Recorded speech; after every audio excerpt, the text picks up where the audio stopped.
So I love when people ask that timeless question, what lessons did you learn from your mother? What pearls of wisdom did she leave with you? Excuse my voice as well. I kind of do this Katharine Hepburn thing sometimes. Yeah. Thanks. And many women will have answers like, oh, my mom used to tell me the best part of being a woman is becoming a mother. Or don't be afraid to be who you are, because if someone loves you, they'll accept you no matter what. And when I look back on my mother's messages, I feel like they were subliminal messages as opposed to direct ones. But the one direct one that she did give me was she used to say when she was 80 years old, no matter how old I am on the outside, I always feel the same on the inside. And I agree with that. Now that I'm aging, I feel timeless on the inside, but obviously I am aging on the outside. So now I'm left with these subliminal messages that my mother has given me. And subliminal messages are those messages hidden in between the lines. And they operate just below the threshold of consciousness. So subliminal messages can be just as damaging as obvious abuses. And abuses are physical, verbal, sexual abuse. But do we always recognize those subliminal messages? They're subtle elements that are cleverly disguised in everyday looks and language and attitudes. One example for me is my birth story. So most of us have a birth story, right? What kind of birth story did your mother wrap you in? My mother swathed me in guilt. She always used to tell me, you were in such a hurry to be born, you couldn't wait. You had to do it your way. You were in such a hurry, you wrapped the cord around your neck. And I'd say, Mom, I was a baby, it wasn't my fault. Big help that was. But what she didn't say was, I could have lost you. You could have died. What she didn't say was, I couldn't bear to lose a second Carol. A second Carol. I didn't know that there had been a first Carol until I was almost 18 years old. 2 years before I was born, my mother gave birth to a baby girl that lived 3 days.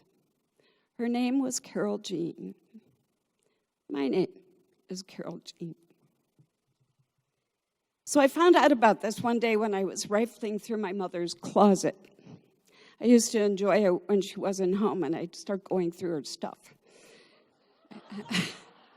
Like I was expecting to find a secret, right? And one of the first things that I would look at was her white embossed gilded Catholic Bible. And she kept it in a velvet box. The box it came in, it was pristine. There was tissue paper in between the artist illustrations of biblical events, whatever they were. I sure don't remember. I always thought there was too many words and not enough pictures. And then after I looked at the Bible, I'd look at my birth certificate, which was folded and worn and stuffed in a stained envelope about this big. And in faded ink was Carol Jean written on the envelope. And one day I decided to keep looking. And I found a white cardboard box, and there's probably some of you here that remember they used to sell nylons in these white cardboard boxes. And the nylons would be wrapped in tissue paper. And I opened the box, unfolded the tissue paper, and there was a birth certificate with my name on it, Carol Jean Horwath. But instead of my birthday, February 16th, 1949, it said November 12th, 1947. So when my mom got home that day, I decided to risk her getting really mad at me. And I said, Mom, what's going on? And she said, yeah, she had a premature baby. that was 3 months premature that lived for 3 days. But the thing about it was that she got this really dreamy look in her eyes, and her face softened, her voice almost became a whisper. And she said she was such a beautiful little girl with thick black hair and hazel eyes. And I realized my mom never looked at me that way. She never told me I was pretty. She never told me she loved me until I was almost 40 years old, not too long before she died.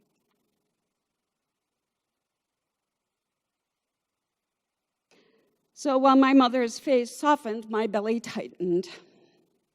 And I knew there was something missing in the way she felt about me. Subliminal messages. So I said, "Why did you name me after her?" And she said, "I don't know. I guess that was the Polish tradition." And then she used to tell me, "Your father always wanted a little girl."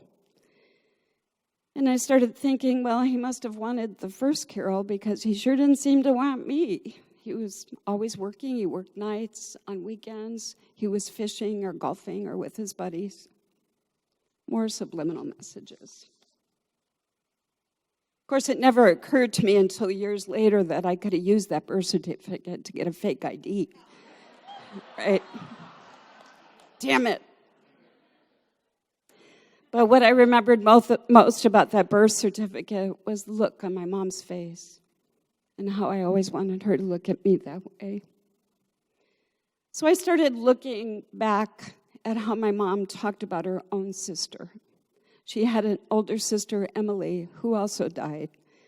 But the difference was they were both adults. My mom was married. She had a small son and another on the way, and that brother is here tonight. Emily was married. She didn't have any children, although she always wanted them. Emily died from kidney failure in the 1940s. Today, she might have lived, but back in the 1940s, they didn't have the medical help that they have today. But I began to understand the tension in my mom's face when I was 9 years old, and I developed a kidney infection and spent almost a month in the hospital. But what my mom never said was, "I don't want to lose you like I lost Emily." But my mom grieved her deeply. And she'd always tell me, "Emily should have been the one who lived, not me. I should have been the one who died. Emily was the talented one. Emily was the pretty one. Emily could draw. Emily could write. Emily was pretty. Emily should have lived." Subliminal messages. So my mom never had to tell me that the first Carol should have been the one that lived, not me. I got that message. And I realized it when I started looking back at the patterns in my life.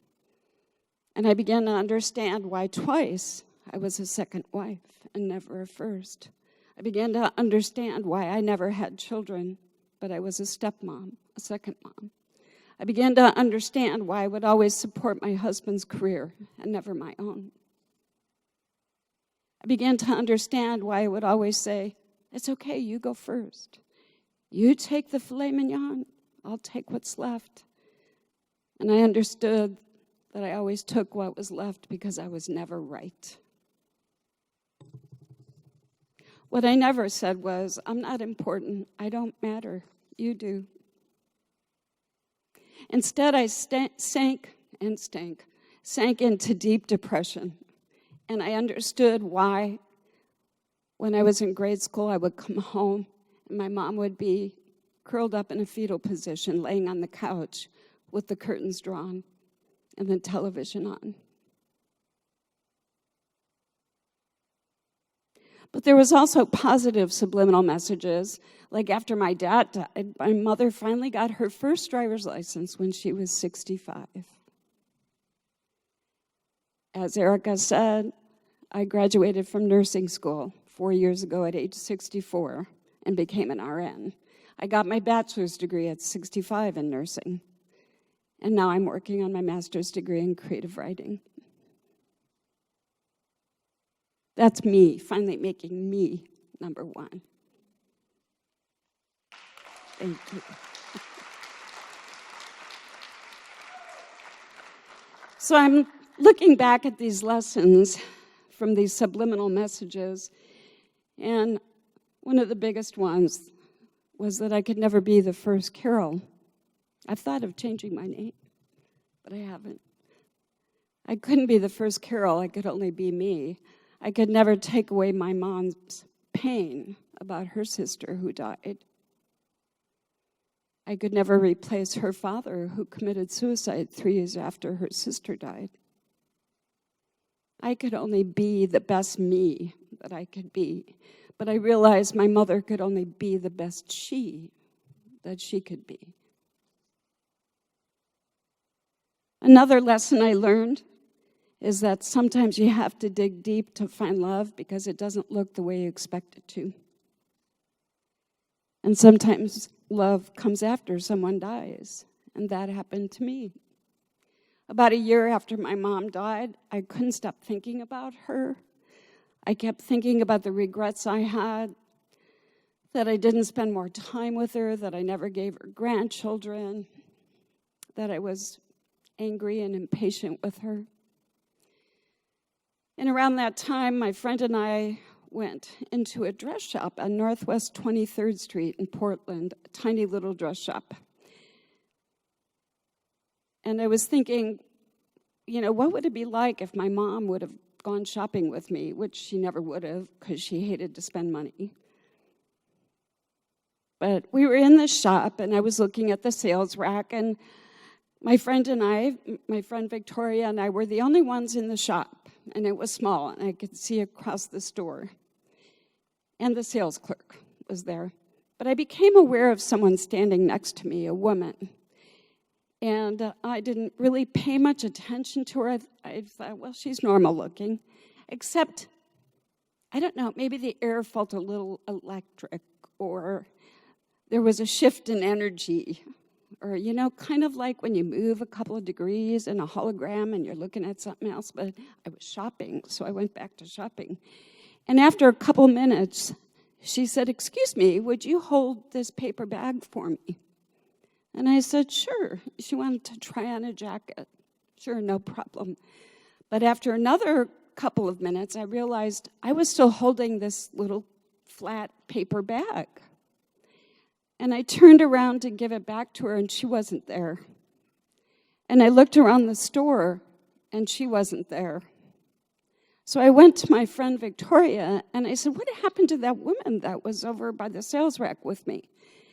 And she looked at me, and she said, "What woman, Carol?" I said, "There was a woman there. She gave me this paper bag. I want to give it back to her." And she said, "There wasn't anybody there." Well, I didn't believe her. So I went over to the sales clerk, and I said, "Excuse me, there was a woman here. She gave me this paper bag." And at this point, I just wanted to get rid of the damn paper bag because it wasn't mine. And the sales clerk looked at me and said, "There hasn't been anyone else in here except you and your friend." And I said, "Victoria, if there was no one else in here and I just came in with my purse, what am I doing holding this paper bag?" And she said, "Well, Carol, what's in it?" Well, at this point, I have to tell you that my mother never bought us gifts. She wasn't really good at buying presents, but she never, ever failed to give us greeting cards. She always did. She never missed a holiday or a birthday. And I opened this bag, and it was a greeting card. And it had Raphael's cherub on it. And there was this soft angel eyes, face looking up at me, staring at me. And my fingers began to tingle. And I decided to open it and see what it said. And my breath caught. Inside it said, "I've been thinking about you. I've been thinking about you too, Mom." Thank you.